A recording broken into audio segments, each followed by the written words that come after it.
अगर आज से चीनी बंद कर दें तो कुछ साल अपनी उम्र के बढ़ा लेंगे। 100%। यानी चीनी आपको बूढ़ा करती है। Sugar is new smoking. आपका 1 मिनट का एक्सरसाइज आपका 7 मिनट का आयु बढ़ा रहा है। सोशल आइसोलेशन एक बहुत बड़ा बीमारी होने जा रहा है। कभी कभी होता है जॉइंट फैमिली में रहते हुए भी आप अकेले हो। क्या ये संभव है कि हम 100 साल तक जिए? बाथरूम जाने के लिए किसी का कंधा यूज करना पड़ेगा या वॉकर लेना पड़ेगा? आंसर इज नो, अगर आप अभी से प्रैक्टिस करते हो। Junk food is again one form of poison.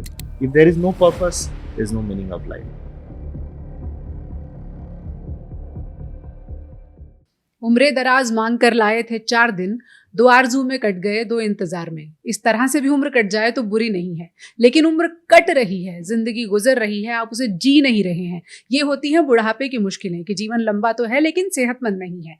इस वक्त मेडिकल साइंस में सबसे ज्यादा जो रिसर्च चल रही है वो इसी बात पर चल रही है कि क्या इंसान अमर हो सकता है, क्या वो अपनी जीने की उम्र बढ़ा भी सकता है और साथ ही सेहतमंद भी रह सकता है। तो आज हम एकदम सही जगह पर पहुंचे हैं। हम नेशनल सेंटर फॉर एजिंग में हैं, जो कि एम्स में है, और हमारे साथ डॉक्टर प्रसून चैटर्जी हैं, जो लंबे समय से इस मामले के एक्सपर्ट रहे हैं, हेल्दी एजिंग और लंबे समय तक जीने पर किताब भी लिख चुके हैं। तो आज उनका जो मरीजों का अनुभव है और किताब को लिखने में उन्होंने जो अनुभव इकट्ठा किए हैं, उनके आधार पर हम आपको बताएंगे कि आप कैसे लंबे समय तक जिएंगे भी और सेहतमंद भी रह पाएंगे। डॉक्टर साहब, पहले तो ये सवाल है कि क्या ये संभव है कि इंसान अपनी उम्र जो है उसे बढ़ा ले? बिल्कुल संभव है। देखिए, आप अगर हमारा पुराना हिस्ट्री देखेंगे, बहुत सारे साधु लोग जो होते थे, जब हमारा एवरेज लाइफ स्पैन, ये कहा जाता है कि 1950s के टाइम में हमारा एवरेज लाइफ स्पैन 50 के आसपास था। सो उस टाइम में भी साधु संत जो होते थे वो 100 साल तक जीते थे। ये कोई मिथ नहीं है, ये रियलिटी है। अभी भी आप अगर देखोगे, बहुत सारे साधु संत हैं हमारे देश में, विदेश में। इवन इफ यू सी कुछ जो जैसे रामकृष्ण मिशन है, इस्कॉन टेम्पल है, इस्कॉन जो एसोसिएशन है, उनका जितना भी सीनियर साधु होते हैं जो सीनियर पोजीशन तक जाते हैं, उन लोगों का उम्र 90 प्लस भी होते हैं, 100 साल के भी लोग होते हैं। आप अगर देखोगे, most of the blue zone में जो लोग हैं वो बहुत हार्ड वर्किंग है। थोड़ा पहाड़ है, थोड़ा समुंदर है, तो वो लोग अपना खेती भी करते हैं, अभी भी बाइकिंग हाइकिंग कर रहे हैं, साइकिलिंग कर रहे हैं, ना कि टोटल मैकेनिकल ऑटोमेटेड कार में चल रहा है, ऐसा नहीं है। सो वो अपना मसल, अपना माइंड एक्टिव रखे है, शुरू से रखे और आखिरी दिन तक एक्टिव रख रहे हैं। सब कुछ खुद, अपना काम खुद कर रहा है, सिंपल जीवन शैली फॉलो कर रहा है, ग्रीन लीफी वेजिटेबल्स खुद अपना घर में या जमीन में उगा के उसको खा रहा है। सो ये सारे आपका अच्छा लाइफस्टाइल के ऊपर जा रहे हैं। Plus which is very very important is still there in mostly there in joint family, क्योंकि आप एक आइलैंड के अंदर हो तो वही मिले जुले आपको रहना है। बहुत दूर चले गए, न्यूक्लियर फैमिली हो गए, इन आइसोलेशन में रहेंगे, सोशल आइसोलेशन में रहेंगे, वैसा नहीं है। तो उनका परिवेश भी अच्छा है, इससे भी फर्क पड़ता है, बहुत फर्क पड़ता है, ऑब्वियसली फर्क पड़ता है। That is the real life example.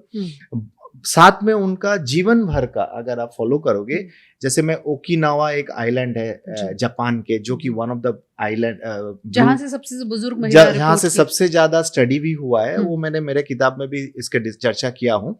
तो उनका, लेकिन आप उनका अगर उनके स्कूल के बच्चे का खान पान देखोगे, मैं एकदम स्कूल से, क्योंकि life span is a whole life story. तो आपने स्कूल लाइफ में क्या किए हो, कितना एक्सरसाइज किए हो, क्या खान पान किए हो, कितना बिंज ईटिंग किए हो, वो डिसाइड करेगा कि 80 साल में जाके आप कितना हेल्दी रहोगे। तो इनका जो स्कूल के बच्चे हैं, ये लोग ऑलमोस्ट 30% कम खाते हैं as compared to even Japanese who stays in other cities like Tokyo and other cities. Okay, तो ऑब्वियसली नॉर्मल जितना खाना लोग खाते हैं उससे कम खाते हैं, 20 to 30% कम खाते हैं वहां का बच्चे, स्कूल के बच्चे। क्या होता है डॉक्टर? हाँ, तो ये एक थियरी है, हम इसे बोलते हैं डाइट रेस्ट्रिक्शन और कैलोरी रेस्ट्रिक्शन। दुनिया भर में लॉन्जिविटी रिलेटेड जितना काम हुआ है दुनिया भर में, इट स्टार्टेड विथ एल्गी, उसके बाद वार्म में किया गया, फिर प्राइमेट्स हम बोलते हैं, माइस, मंकी, फिर ह्यूमन। ये मतलब आप ये समझिए ऑलमोस्ट 1900 उस समय से हमें पता है कि कैलोरी रेस्ट्रिक्शन करने से कोई भी ऑर्गेनिज्म का आयु बढ़ता है। तो उसका रियल लाइफ एग्जांपल है आपका ब्लू जोन में। ब्लू यानी जोन का कम खाइए। हाँ, यानी कम खाइए। कम खाने का हमने उदाहरण यहाँ पे भी देखिए। अब मैं इसमें आऊंगा, क्या दिल्ली वाले लंबा जी सकते हैं? Answer is definitely yes. आपका एक पोर्शन पॉल्यूशन जो आपके हाथ में नहीं है, जरूर वो हमारे हाथ में नहीं है, लेकिन आपका लाइफस्टाइल, आपका दिनचर्या, आपका खान पान, ये सब आपके हाथ में है। उसमें जरूर आपको खाना कम करना और कैलोरी रेस्ट्रिक्शन, इसके बारे में हम और चर्चा कर सकते हैं, क्योंकि this is very very important. और इसमें बहुत सारे मिथ है, इसमें बहुत सारे कंफ्यूजन है। कितना खाना चाहिए, कैसे खाना चाहिए, कितने बजे तक खाना चाहिए, तो बताइए डॉक्टर साहब। तो जैसे मैं आपको कैलोरी रेस्ट्रिक्शन को हम इलाबोरेट अगर करें, आप इसको सिंपल सोचिए कि खान पान को हम रेस्ट्रिक्ट करेंगे। अगर सोचो कि मैं पहले सुबह 3 रोटी खाता था, लंच में 4 रोटी खाता था अलोंग विथ थोड़ा राइस, और डिनर में 1 रोटी 2 रोटी खाता था, तो उसको मैं अगर थोड़ा करके कम कर दूं, हर बार जो खाना खा रहा हूं वो थोड़ा कम कर दूं, तो ये पहला तरीका होता है कि हर बार जो आप खाना खा रहे हो कम कम खाओ। जिसको again there is a Japanese rule की वो बोलते हैं कि 20% भूख पेट में रख के आप उठ जाओ और खाना मत खाओ। सो आप 80% खा रहे हो, 20% को छोड़ दिए हो। So this is simple calorie restriction.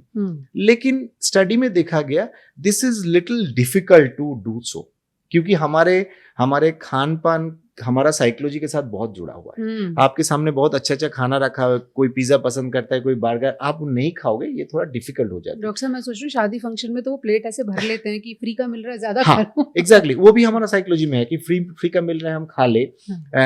Sweet के प्रति हमारा बहुत अट्रैक्शन है, लेकिन स्वीट इज लाइक अगर आप अपना खान पान से चीनी टोटली हटा दो तो बहुत बड़ी बात होगी। मतलब ये जो फास्टिंग का कंसेप्ट है उसको इफ वी कैन अडॉप्ट, तो जिस दिन खाऊंगा खूब खाऊंगा, जिस दिन नहीं खाऊंगा नहीं खाऊंगा, पूरे दिन व्रत रखूंगा। So that is called as intermittent fasting. एक दिन खाऊंगा एक दिन नहीं खाऊंगा, लेकिन उसमें भी कुछ प्रॉब्लम मुश्किल काम लग रहा है मुझे। एक तो मुश्किल है, लेकिन बहुत सारे आजकल यंग जनरेशन भी कर रहा है, सीनियर जनरेशन भी कर रहा है, क्योंकि उनका सोच ये है कि बट प्रॉब्लम कहाँ हो रहा है पूजा जी, कि जिस दिन वो खाते हैं उस दिन सब कुछ खाते हैं, उस दिन वो बिंज ईटिंग भी करते हैं, उस दिन ज्यादा से ज्यादा खाते हैं, उस दिन वो शुगर भी खा लेते। तो बेसिकली देखो, free sugar is like I will say diesel. So इसका जो अंदर कंबशन होगा दैट इज हाईली टॉक्सिक।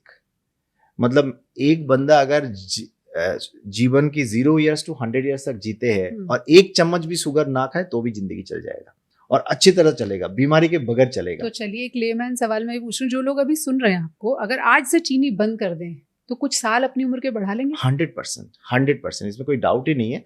मैंने जैसे आपको कहा, शुगर इज डीजल मतलब वो जो आप सुनते रहते हो पॉल्यूशन के नाम, PM 2.5 निकल रहा है, और भी बहुत सारे पार्टिकल निकलते हैं which is toxic to our lungs and overall body.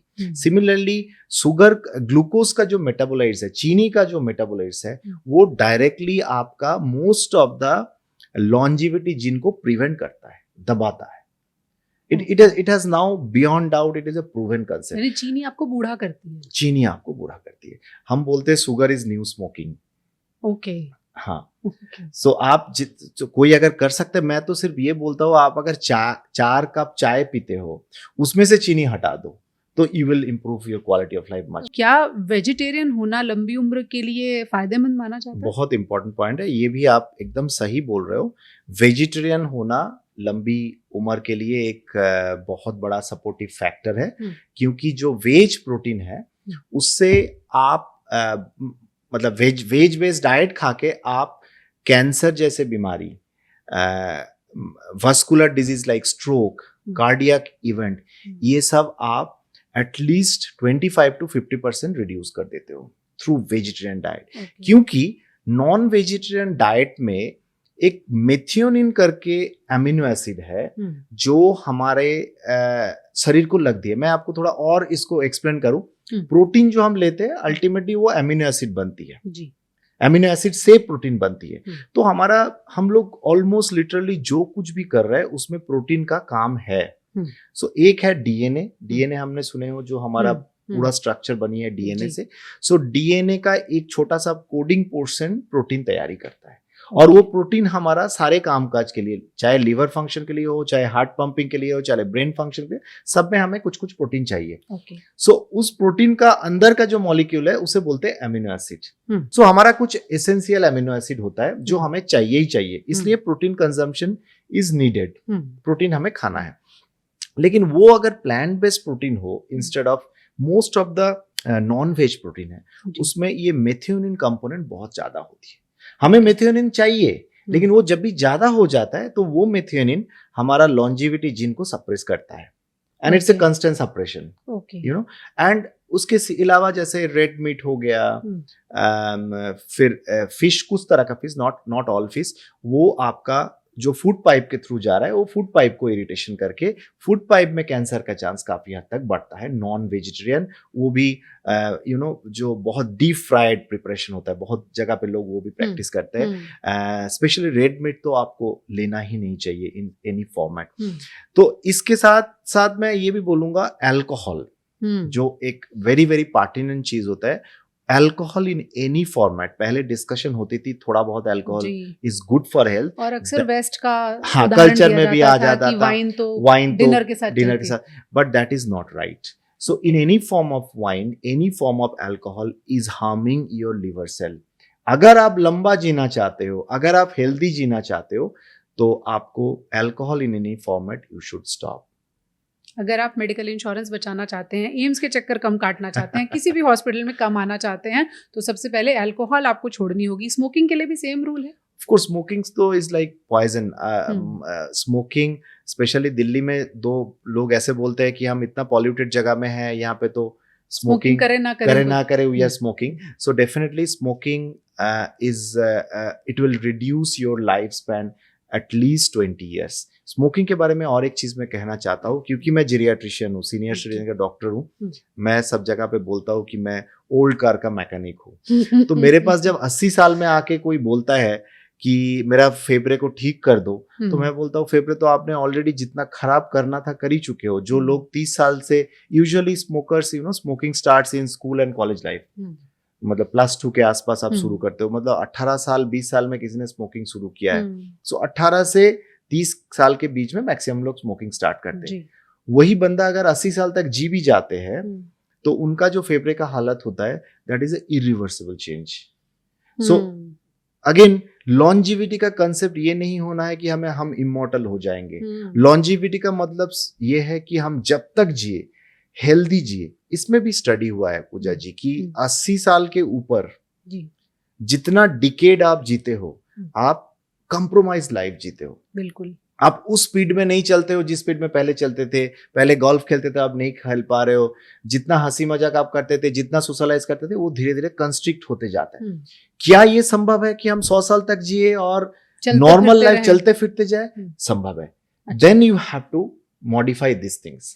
जिंदगी में अगर कोई पर्पस नहीं है तो भी उम्र थम जाती है। कोई ना कोई मकसद रखना जरूरी है। एकदम। आपको ये मुझे कुछ लोग ने पूछा भी है, जो कि मैं नेक्स्ट किताब में लिख रहा हूँ इसके ऊपर बहुत लंबा, कि अगर मेरे जीवन में कोई पर्पस है, so that purpose will push me to wake up in the morning. मेरे पापा, हम लोग फॉर्चुनेटली जॉइंट फैमिली में है, मेरे पापा जिस दिन मेरे बेटा बेटी को स्कूल छोड़ने जाते हैं, उस दिन सुबह 6:30 बजे उठ जाते हैं। जिस दिन उनको स्कूल छोड़ने नहीं जाते हैं, उस दिन 9 बजे तक सोते हैं। तो this is a simplest example to understand. तो आपको पर्पस ढूंढना है जीवन में। आप अकेले हो, आप जॉइंट फैमिली में हो, पर्पस आप ही को ढूंढना है। किसी के लिए किताब लिखना पर्पस है, किसी के लिए मिंगल करना पर्पस है। I have a senior citizen who is nearing 90। उनके बेटी ऑटिस्टिक थी, तो बेटी अभी 40 साल प्लस हो गई है, बिकॉज ही इज 90+। उनको देखभाल करने के लिए उनको अभी भी सुबह उठ के योगा करना, उनको स्कूल में ले जाना, उनको इंटरेक्ट कराना, उनको मीनिंगफुली एंगेजमेंट रखना। So that is her purpose. Purpose is like flowing river. If there is no purpose, there is no meaning of life. और ये आपकी सोच पर निर्भर करता है। अगर आप घर के लिए सब्जी लाने बाहर तक जाते हैं, ये पर्पस भी हो सकता है, आप इसे बर्डन भी समझ सकते हैं। नाती पोते को स्कूल बस तक छोड़ने जा रहे हैं, इसे आप बोझ भी समझ सकते हैं, और ये आपको सुबह उठने और बाहर निकलने का एक पर्पस भी दे सकता है।